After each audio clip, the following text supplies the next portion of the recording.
Hey guys, welcome back to Mo's Game Table. Today we're going to take a look inside The War of the Pacific 1941 to 1945. This is a game designed by Ernie Copley and published by Compass Games. Previously on the channel, I took a look through The War Europe 1939 to 1945, and now we've got the sequel, The War of the Pacific 1941 to 45. And the most striking thing is the cover. Here we've got the Marines raising the flag on Suribachi, on Iwo Jima, and it is definitely one of the most iconic and dramatic photos in all of history. And that sets the tone for this game for me. So let's take a look at the back of the box and see what this game's all about. Building on the game system pioneered in The War Europe 1939 to 1945, TWE, Compass Games is pleased to release the Pacific companion game to the sold-out European theater original, The War of the Pacific 1941 to 1945, TWP. TWP borrows many concepts from TWE, so experienced TWE gamers will readily adapt to TWP's game system. However, TWP doesn't just port European theater rules to the Pacific and hope for the best.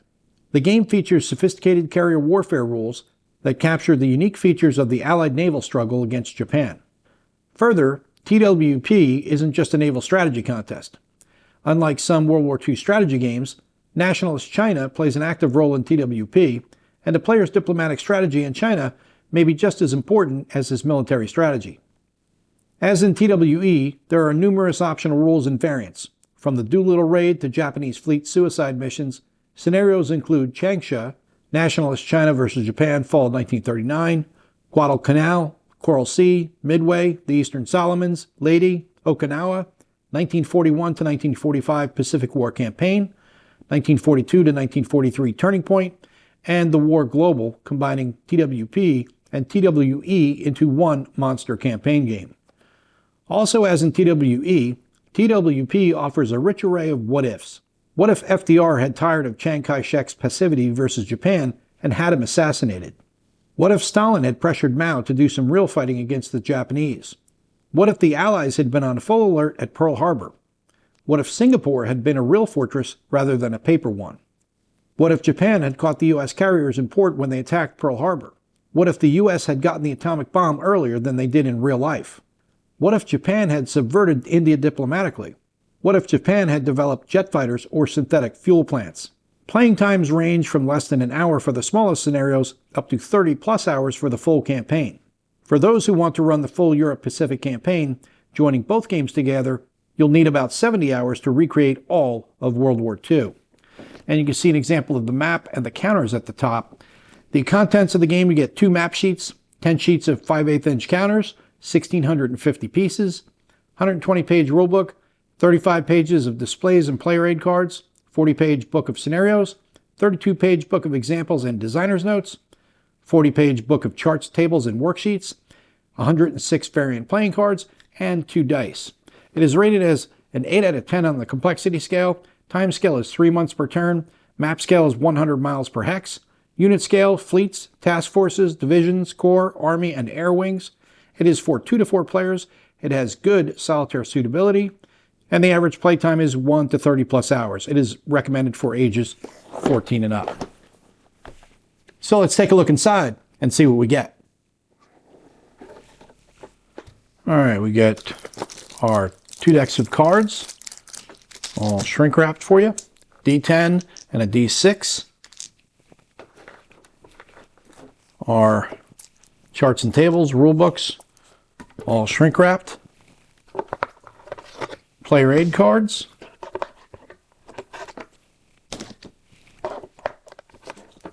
There's a bunch, as you can see, just like in the War Europe. Our counter sheets, also shrink wrapped. And our maps. So let's set up the maps and take a closer look at the game. And here's a look at the 2 maps joined together for the overall game map.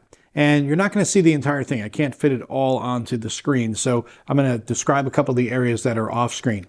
At the top right, you have Alaska and the Aleutian Islands, and then next to that you have Kamchatka, which you're seeing just the bare southern tip of it. Then it goes into Siberia, through China, the Gobi Desert, and then there's also India over here on the left-hand side through all the islands in the Pacific down to Australia. We've got New Zealand down here. And of course, you have the famous islands, Hawaiian Islands, Midway, Wake, all of those big historical battles. You also have entry boxes on the right-hand side for Panama, United States, and Canada. And on the left-hand side, we have entry boxes for South Africa, India, and the Urals up the top. No tracks on the map. Everything will be off map on the tracks. This is definitely going to need a lot of space. I believe it's about 49 inches wide. So you're going to have to keep that in mind when you're putting it on your tables. But beautifully done. It is a little bit abstract. As you can see, the shapes of the continent are not exactly 100%, but I think it's going to fit with the game scale very well. Everything is easy to read and easy to find on the map. Very well done. Next, we'll take a look at the player aids that come with the game, and there are a bunch. At the top, we have the U.S. entry level, which goes from 1 to 13, and then they move into war. Here we have the British rating for the Army, the U.S. rating for their armies, and then for the Soviets, we have Army and Air ratings on the right-hand side. And as I said when we were looking at the map, there are no tracks on the map. These are going to be kept separate on their own player aid card. Here we have the game turn tracks from 1937 to 1945, giving all 4 seasons, spring, summer, fall, and winter. Then beneath that, we have the SMPs, staging limits, victory points, and rail moves track, as well as holding boxes for submarine war, strategic bombing war, Urals, India, Canada, South Africa, Panama Canal, and the United States. Next, we have the Naval and Naval Air Battle Card, giving tracks for both the Allied as well as the Japanese forces, and beneath that we have No Surprise and Surprise Achieve steps. Next, we have the tracks for the NARF bases and levels for the Allied powers, Japanese, neutrals, and the Chinese nationalist sympathizer provinces. Then we have the minor countries force pull tracks. Then we have the Japanese player card. This is going to give you your at-start units as well as all the units from 1939 through 1945, and then your starting information in the bottom right corner. Next, we have the British card. Then we have the U.S. player mat. Then we have the British Naval and the U.S. Naval construction sheet. Then we have the terrain effects chart, which gives a graphical representation of all the different types of terrain in the game. The names next to that. Then effect on stacking and movement, as well as effects on combat notes on the right-hand side. The card matrices. And lastly, we're going to take a look at the sequence of play cards that come with the game. We have Scenario 1, the Coral Sea, 1942. You can see it is going to be a very short sequence of play. On the back, we have the sequence of play for Scenario 2, Midway, 1942. Then we move on to Scenario 3, which has a little bit longer sequence of play. This is going to cover Changsha, 1939. Then we have Scenario 4, Guadalcanal, 1942 to 1943. Scenario 5, Eastern Solomons, 1942. Then we have Scenario 6, Leyte Gulf, 1944. On the back, we have Scenario 7, Okinawa, 1945. Scenario 8, Ichigo, 1944. Next, we have Scenario 9, the China Incident, 1937 to 1939. Then we get to the campaigns that are in the game. There are 3 of them, just like in the War Europe. Scenario 10 is campaign game 1941 to 1945. And the sequence of play carries over to the back of the sheet. Then we have Scenario 11, Turning Point, 1942 to 1943 campaign. And that concludes on the back of the sheet. And lastly, we have Scenario 12, the full campaign game from 1939 to 1945. And that too carries over to the back of the card. And the last sheet gives us the errata as of August 25th, 2020. Next, we have the Allied Task Force display, the Japanese Naval Construction tracks, the Japanese Task Force display, the China player map, and the Soviet Union player map. On the next sheet, we have a breakdown of how to read all the different types of unit counters in the game. And then we have the Global Strat Moves track that you'll be using to track your forces around the globe. Next, we'll take a look at a few examples of the cards that are in the game. Remember, just like in the War Europe, these are optional rules that you can add in to increase the complexity level and add some more layers to your game. For the Japanese, we have counter-espionage and espionage, same for the US.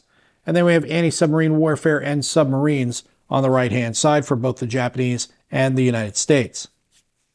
And a few more of the cards, we have interceptors in naval combat, as well as strategic air command, which we saw in the War Europe. And we also have intelligence points.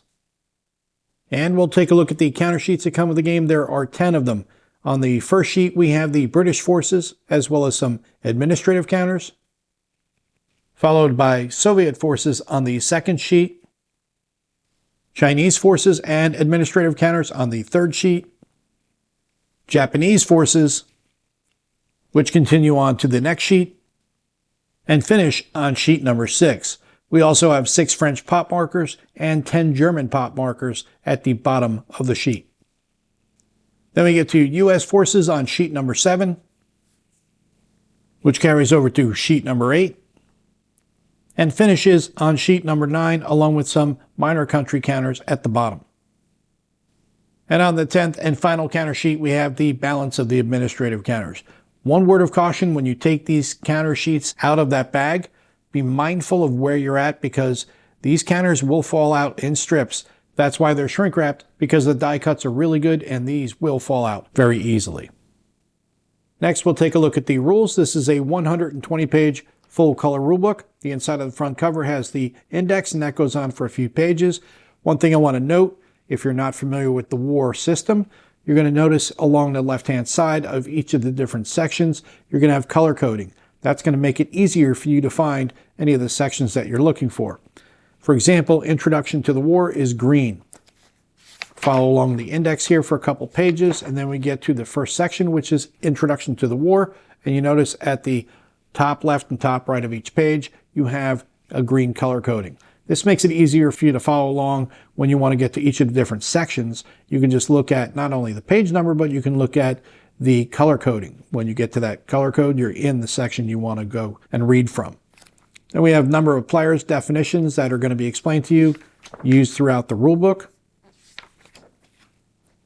Game components, the map, national display cards, tables and charts, unit counters, and it's going to give you a breakdown of all the different types of units that are in use in the game. Then we have the sequence of play starting on page 14. It's going to give you a breakdown of all steps of the sequence of play. And remember, not all steps in the sequence of play will be used in all the scenarios. Some of them are smaller, which we saw when we looked at the player aids. Get through all the steps, and then you have all your different aspects of play: strategic warfare, submarine war, anti-submarine. You have your charts here, but they're also going to have separate charts and tables book, so that way you don't have to dig through the rule book. You can just look at the charts and tables book. Strategic bombing, alliance systems, declaration of war, ports, naval movement, task forces, because this is going to have a little bit extra naval stuff that we didn't see in the War Europe. Strategic movement, amphibious invasions, naval air and naval combat, some more charts. Air cover, surprise attacks, air attack on naval units, naval air combat sequence. Some more charts here for you. I'm going to run through this quickly because it's a 120-page rulebook and we don't want to stay here all day looking at it. Strategic movement, that's your strat moves. And remember, we saw that player aid that has the spots for all the global movement, ground unit movement, stacking limitations, some illustrated examples, a few more illustrated examples, and then details of the ZOCs, automatic victory and movement, attacking, all the steps for attacking, constraints on ground units, retreating. We have effects of terrain on ground combat, and that's going to go over all the different pieces of terrain in the game and how that affects combat. We get into air operations, air unit movement, offensive air support, defensive air support, counter air missions, carrier air missions, guidelines for intercepting enemy air missions, air combat, air forces nationality levels, flak, airborne operations, kamikazes, of course, You have to have kamikazes in the Pacific with the Japanese. And then we get into all our supply rules, static units and fortresses, conquests and NARFs. Remember, that's your currency in the game.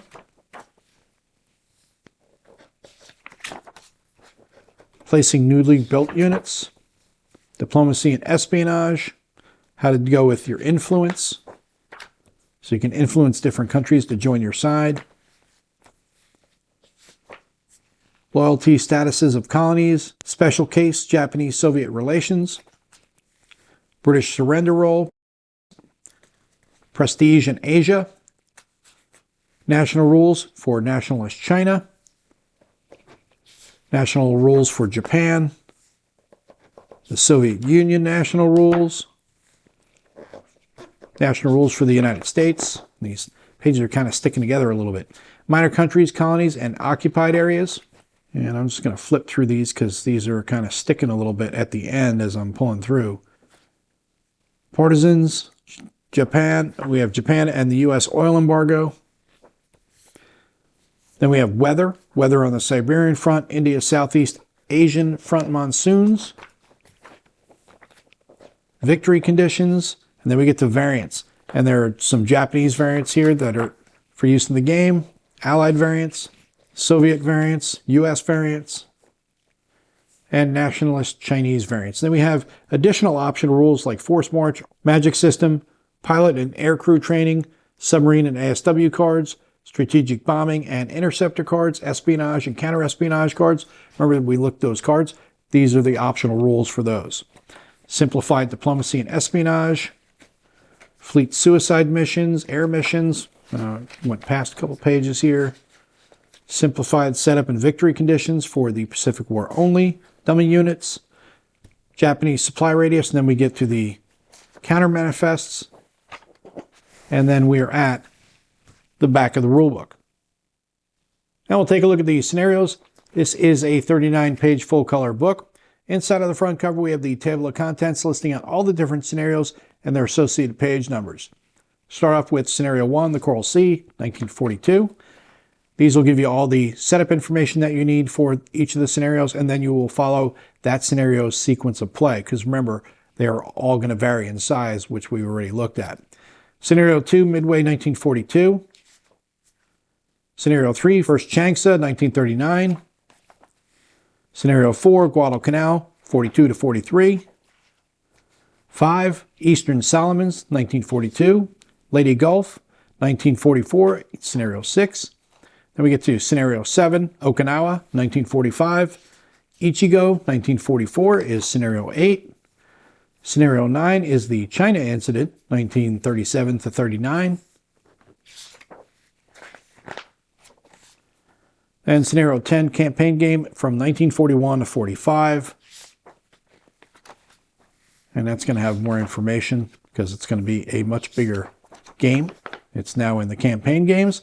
Then we have the Turning Point, 1942 to 43. That is Scenario 11, which is going to be kind of the smaller, or at least shorter time frame campaign. I'm not going to say necessarily smaller. And then we have the full campaign game, which is the full global campaign game, which goes from 1939 to 1945. And that is Scenario 12. And that will be the balance of the scenario book as we look through those pages here.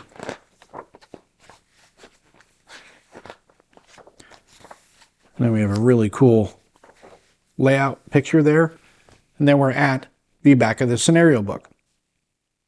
Next, we'll take a look at the charts and tables. This is a 40-page full-color book.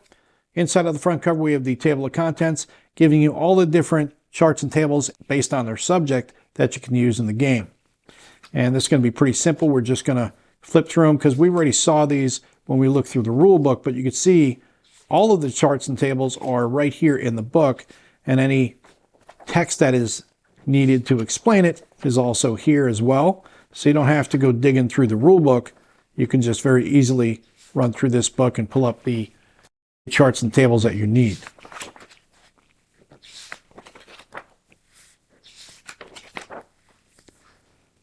And we have the NARF annual income worksheets for all the different nations in the game.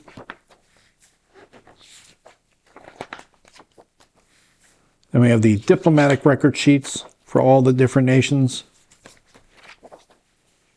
Then we have the variant tracking record for all of the different nations in the game. And that will be the balance of the charts and table book. And the final book is the examples of play and designer's notes. This is a 31-page full-color book. Inside of the front cover, we have the table of contents listing out everything that's in it and the associated page number. We have how to get started playing the War Pacific, and then multiple examples of play, and then finally the designer's notes. Starting off here with the how to get started playing the game. Some notes here for you on how to play. Then we get to ground unit movement, example of play number 1, air battle, patrol, ground movement and combats in Australia. Example of play Iwo Jima. Then we have naval air battle in the Solomons.